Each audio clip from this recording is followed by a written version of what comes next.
Hi, my name is Dr. Phil Selinsky. After spending about 20 years or so as a mechanical engineer designing machines, I went back to school and received my naturopathic certificate from the Anglo-American Institute for Naturopathic Studies.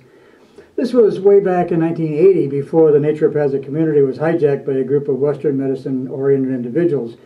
There's a movement out there whose main purpose seems to be to interface age-old natural medicine practice with Western allopathic medicines, drugs, and surgery. Now, I assume one of the reasons for this is that the AMA controls the insurance industry, so in order to get insurance company recognition and payments, you join the club. I somewhat agree with the concept of learning about drugs, since almost everyone on the planet today has taken some kind of drug at one time in their life. Now, the part that I do agree with is learning to recognize the side effects of these drugs so that we can more effectively help the body purge the pharmaceutical chemicals from the body and return the body to some modicum of homeostasis or health. The part that I disagree with is the whole idea of take this pill for that symptom. In other words, fix me. Now, I am of the old school that believes that the word doctor means teacher, not drug pusher or butcher. You know, there's a huge difference in concept, philosophy, and practice between natural medicine and allopathic medicine. Don't get me wrong, I wholeheartedly support crisis medicine. One step before the undertaker, that is. Okay? I support the concept that all life expressions on this planet are connected, and they're also interrelated. Now, I've discovered that there's an intelligence that drives all life forms, and that all life forms, including humans, are instilled with a survival program that's designed to keep each individual organism in a state of ease, or a state of balance, or a state of homeostasis with itself and with all life forms on the planet, including the planet, by the way. Get this, understand this. Nature is always in balance. When a particular organism, including the human body, becomes unbalanced, a state of lack of ease or dis-ease exists. Now, this condition of dis-ease triggers a survival response in the organism. The symptoms of this survival response typically result in some type of discomfort or pain while the organism is attempting to either evict an invader or repair a damaged part. This balancing procedure is part of nature, and interference in this natural process of returning to balance will place the system in further jeopardy. For example, unnatural chemicals like drugs will always have side effects, and will many times cause other imbalances that can compound the original problem. Now, my approach to a system in a state of dis-ease involves observation and experimentation, which, by the way, is the definition of the scientific method. First, I try to determine what the body is attempting to accomplish with the presenting symptoms. Now, this body is an electrochemical machine that is designed and wired to talk to us, the driver of this machine. The body is talking to us all the time, and it always tells the truth. The main problem is that most of us do not understand that pain is the language that the body uses to tell us that it's out of balance. But just like using unfamiliar words, if we can't connect the words with meanings, words are just gobbledygook sounds.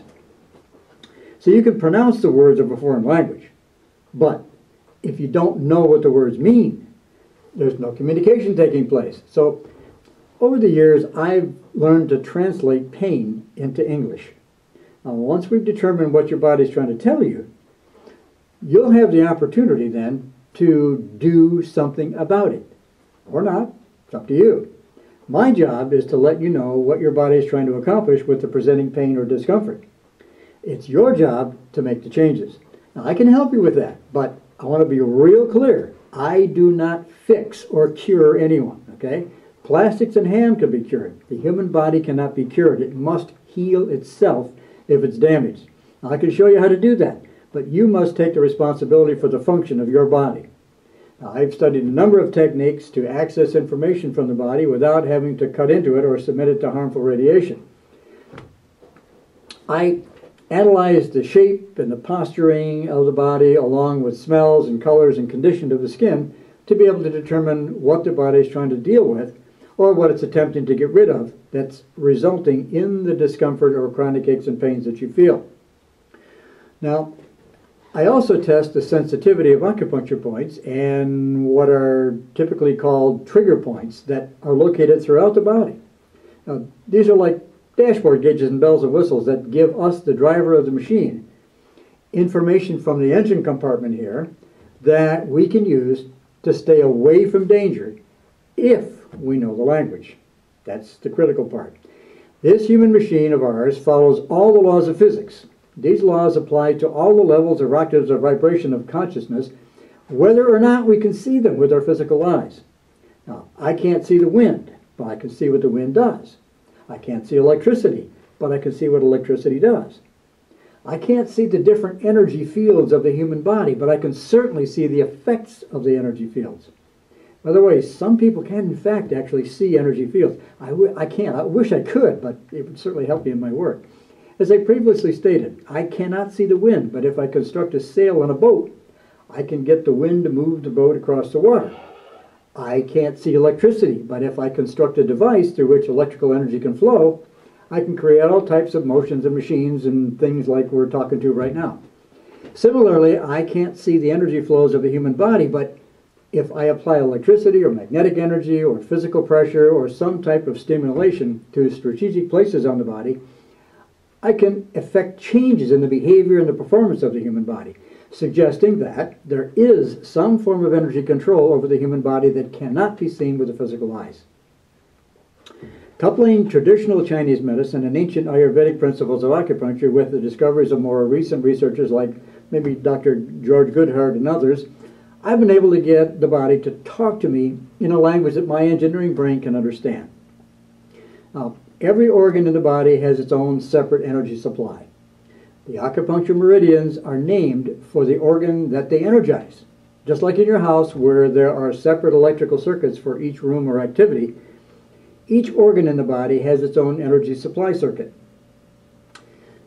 In your house, if you plug in too many electrical devices, they'll draw too much current and blow a fuse or a breaker.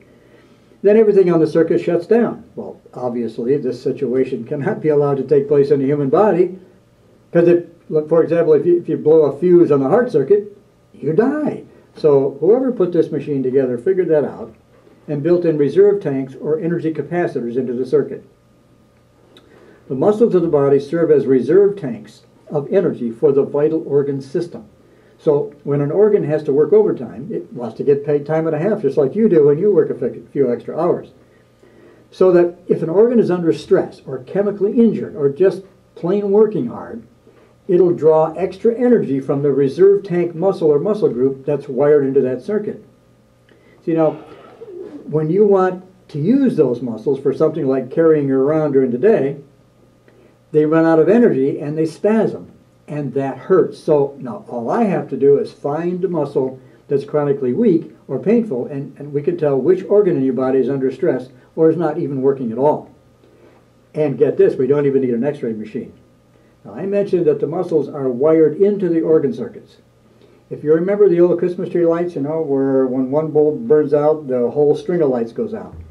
Then you have to spend all Christmas Eve screwing and unscrewing light bulbs to try to find the one that burned out. Well, the reason for this is that the lights were wired in series. Now that means that electricity flows from one bulb to the next, to the next, to the next. And when one burns out, it actually turns the entire circuit off because it breaks the circuit.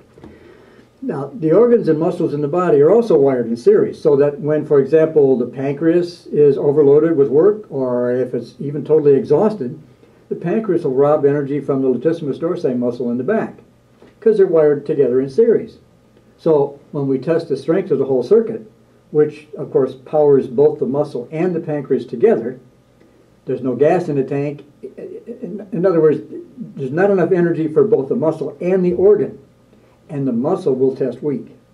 But when we take the pancreas out of the circuit, in other words, if we ground it out, then the muscle is strong because, you see, there's nothing wrong with the muscle. The pancreas has been draining energy from the circuit for some time, and the muscle by itself can't hold. But if we add energy to the pancreas by applying a jumper cable to certain points that will charge up the pancreas, both the pancreas and the muscle will now have equal energy, and the muscle will now test strong again. See, that's how I use this, the muscle testing technique. The same concept applies to all the organs and their corresponding indicator muscles. So by testing the strength of certain muscles and by pressing on the body to find certain sore spots, we can determine what the body is trying to communicate to you. And it really is this simple. The concept is not complicated. It takes about an hour to go through the whole body to determine where the energy flows are out of balance or which are causing your aches and pains. If the pains are the result of a momentary energy blockage or an imbalance due to a sudden traumatic experience or maybe even a digestive disturbance, the pain will probably be gone in maybe 1 or 2 sessions. But if the problem stemmed from a long-term organ stress or damage condition, it might take a few sessions to heal the organ that's responsible for the reserve tank muscle pain. Volumes 1, 2, and 3 of my book series, The Human Machine, A Troubleshooter's Manual, will explain in much more detail how all these circuits are connected and how they are interrelated and how they affect the body in the way we think and feel and behave. Volume 1 will show how structure governs function. In other words, the shape of something determines how or even if it can or will be used. Now this means that the shape and proportion of your body will determine your potential default survival behavior. In other words, when we're under severe stress, our behavior is somewhat predictable based on our observable structure. This concept allows me to see that your behavior is not necessarily aimed at me. It's just your trait talking. So I don't need to get all upset and take it personally. This certainly makes it possible to interact with other people more amicably. Once you get on my website, if you click on the discussion topics on this website and then click on structure function, you'll get a small sample of how this concept works in real life. Now, volume 2 of the book series will show how blood chemistry drives behavior. Within your structural capacity, that is. Blood chemistry trumps intellect every time. It doesn't matter how smart or intelligent you are. Blood chemistry is going to determine how you feel and consequently how you behave. Every time, no fail. And where does blood chemistry come from? The food we eat and how we eat it and how it gets digested. Now, the ache and pain profiles in Volume 2 list most of the common aches and discomforts related to organ stress and malfunction, especially digestive organs, and, of course, what can be done to change the situation. Volume 3 specifically focuses on the digestive system and how stress leads to indigestion, which in turn lays the groundwork for cancers and other growths and debilitating tissue conditions to develop. You can look for the books in the product section of this website. I've also created an hour-long DVD that will lead you through a complete and rather thorough dis-ease assessment and treatment procedure. This is the routine that I use myself to determine where the problems are in the whole body. Every family should have one of these DVDs in the home to refer to use to ensure everyone's health and wellness. There's a major difference here between insurance and insurance. See, you insure for something, you insure against something. And for you folks who like Swedish type massage, I also created an hour-long DVD that will guide you through a very relaxing and invigorating lymphatic drainage massage that'll help to purge the toxins from your poor overworked body that are causing your aches and pains. Well, once again, the product section of this website will show you how to obtain these DVDs. Please feel free to browse the rest of this website for additional information on health maintenance procedures. There's lots of information here that you can dig up. I want to thank you very much for your interest in your human machine. I want you to think about this. This is a critical concept. If every individual cleaned up his or her own mess in their bodies and in their life, there by definition could not possibly be any community problems left to deal with. Think about it. Live what you believe and believe what you live. I dare you to do that. It's not easy. See, it doesn't matter to me what you do in fact believe, but if I can see that you are actually living what you do believe, I can trust you. And trust is critical for the survival of any society. And more importantly, your kids can trust you, and they can believe in you, and they can model your behavior. Thank you for listening.